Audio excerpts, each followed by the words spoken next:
Kapag nasa harapan niya tayo, imbis na magpakababang loob tayo, minsan sinusumbatan pa natin siya sa mga mabuting ginawa niya sa atin. Halimbawa, minsan nagdadasal tayo, Panginoon, ang bait-bait ko naman, nagseserve pa ako sa simbahan. Wala naman akong tinatapakan. Tumutulong pa nga ako sa mga nangangailangan. Bakit naman binigyan mo ako ng ganitong klase ng problema?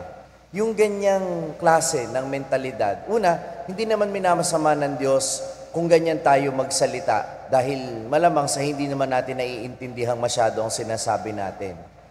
Pero pangalawa, dito mo makikita yung tendency ng tao na para bang feeling natin may utang na loob ang Diyos sa atin at may obligasyon siya sa atin na tayo ay pasalamatan niya, papurihan niya, at ibigay niya yung pabor na hinihingi natin dahil naging mabuti tayo sa Kanya.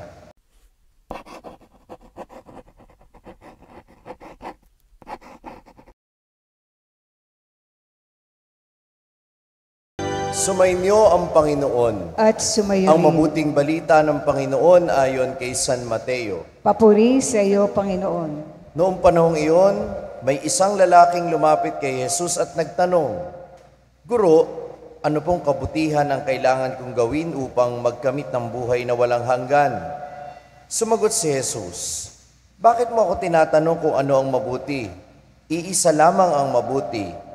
Kung ibig mong maging magkamit ng buhay, sundin mo ang mga utos. Alin-alin po? Tanong niya. Sumagot si Jesus, huwag kang papatay, huwag kang mangangalunya, huwag kang magnakaw, huwag kang magsisinungaling. Sa iyong pagsaksi, igalang mo ang iyong ama at ina at ibigin mo ang iyong kapwa, gaya ng pag-ibig mo sa iyong sarili. Sinabi ng binata, tinutupod ko na po ang lahat ng iyan. Ano pa po ang dapat kong gawin? Kung ibig mong maging ganap, humayo ka, ipagbili mo ang mga ari-arian mo at ipamahagi sa mga dukha ang pinagbilan. Kapag ginawa mo iyan, magkakaroon ka ng kayamanan sa langit. Pagkatapos bumalik ka at sumunod sa akin. Sumagot si Jesus, pagkarinig nito, malungkot na umalis ang binata sapagkat siya'y napakayaman. Ang mabuting balita ng Panginoon. Pinupuri ka namin, Panginoong Hesukristo. Magsiupo na po. Magandang umaga po sa inyong lahat. Magandang umaga po, Father. Akala po ng binata sa ebanghelyo natin ngayon ay pupurihin siya ni Jesus dahil sa mga mabubuting ginagawa niya. Di mo nga alam kung talaga bang nagtatanong siya o iniyayabang lang niya na siya ay mabuting tao. Dahil sinabi niya, lahat daw ng iniuutos ng Diyos ay nagagawa na niya. Kuminsan ganyan din tayo sa Panginoon. Kapag nasa harapan niya tayo, imbis na magpakababang loob tayo, minsan sinusumbatan pa natin siya sa mga mabuting ginawa niya sa atin. Halimbawa, minsan nagdadasal tayo, Panginoon, ang bait-bait ko naman, nagseserve pa ako sa simbahan. Wala naman akong tinatapakan. Tumutulong pa nga ako sa mga nangangailangan. Bakit naman binigyan mo ako ng ganitong klase ng problema? Yung ganyang klase ng mentalidad, una, hindi naman minamasama ng Diyos kung ganyan tayo magsalita dahil malamang sa hindi naman natin naiintindihang masyado ang sinasabi natin. Pero pangalawa, dito mo makikita yung tendency ng tao na para bang feeling natin may utang na loob ang Diyos sa atin at may obligasyon siya sa atin na tayo ay pasalamatan niya, papurihan niya at ibigay niya yung pabor na hinihingi natin dahil naging mabuti tayo sa Kanya. Alalahanan natin na lahat ng bagay na ginagawa natin para sa Diyos, biyaya din naman na galing sa Kanya. Nothing can come from us except sin.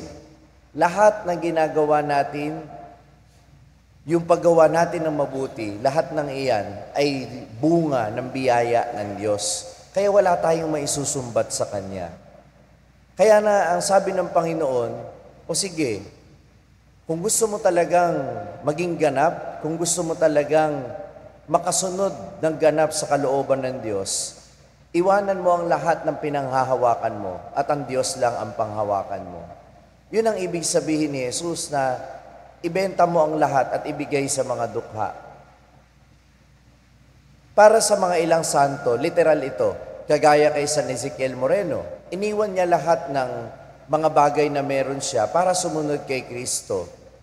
Siya'y isa sa mga unang misyonero sa Palawan at noong nasa Palawan siya, isa sa mga problema, tubig. Kaya naghukay pa siya ng balon para lang meron silang mainom na tubig. At dahil doon, hindi siya makakalimutan ng mga tao. Dahil sa karukhaan ng lugar na iyon, pumunta pa rin si San Ezequiel Moreno at hindi lang siya nakisama kundi nagdulot siya ng mabubuting bagay doon sa mga taong naroroon. Inialay niya ang kanyang buhay para sa iba. Bakit? Sapagkat malinaw sa kanya na hindi nakadepende sa Diyos, na hindi nakadepende sa sarili niya ang buhay niya, kundi ito'y nakadepende sa biyaya ng Diyos. At lahat ng ito ginamit niya, hindi lang para sa kanyang sarili, kundi para sa kapwa niya.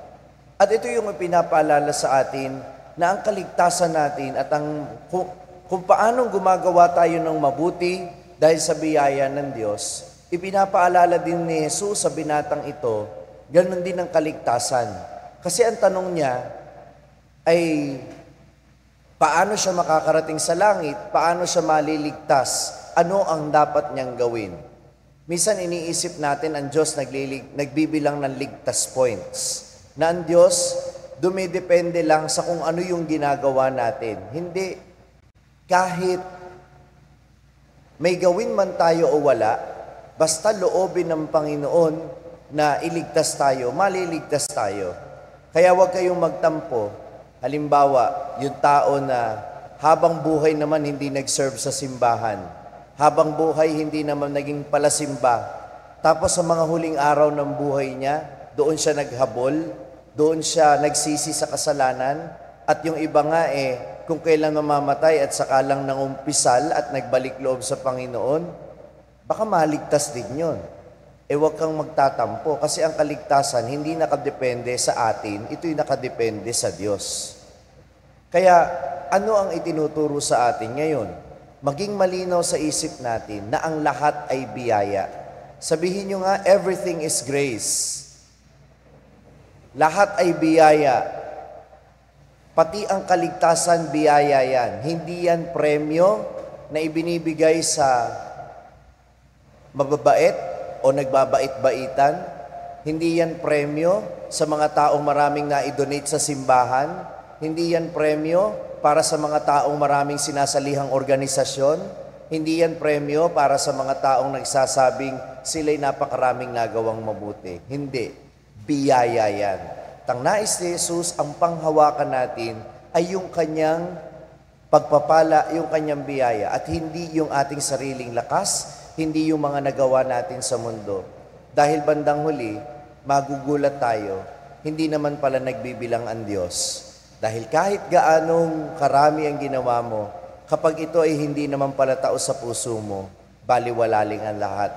Dahil kung hindi malinaw sa iyo na ang lahat ay biyaya, lahat ng bagay gagawin mo dahil feeling mo may utang na loob ang Diyos sa iyo at hindi dahil ikaw ang may utang na loob sa Kanya at ang lahat ng bagay ay ginagawa mo lang bilang pasasalamat sa Kanyang biyaya.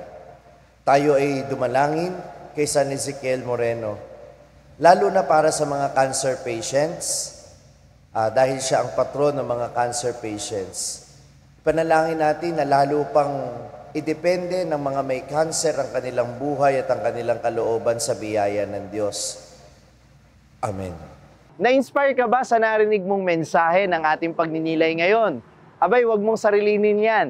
Ibahagi mo, ishare mo ang message ito sa iyong mga pamilya at mga kaibigan. Sabi nga namin dito sa SMS, share the message of salvation. At huwag mong kalimutan na mag-subscribe dito sa ating YouTube channel para manatili kang updated sa mga contents natin. At bisitahin din at i-like ang ating iba pang mga social media platforms sa TikTok, Facebook, at Instagram. Hanapin lamang ang Sa Madaling Sabi ni Father Franz Dizon. Mapapakinggan din po ninyo ang araw-araw kong pagninilay sa #1 Catholic meditation app sa mundo na ginagamit na ngayon ng 2 milyon mahigit na mga Pilipino sa buong mundo. Ito ang Hallow app. Kung ida-download ninyo ito ngayon ng libre, ay makaka-access pa kayo sa 10,000 plus contents nito sa loob ng 90 days. Gamitin lamang ang code na FRFRANZ o Father Franz. hallow.com/FRFRANZ. At sama-sama po tayong magpalalim ng ating pananampalataya at uulitin ko, ibahagi natin ito sa iba. Muli, ako po si Father Franz Dizon at ito po ang Sa Madaling Sabi, sharing the message of salvation.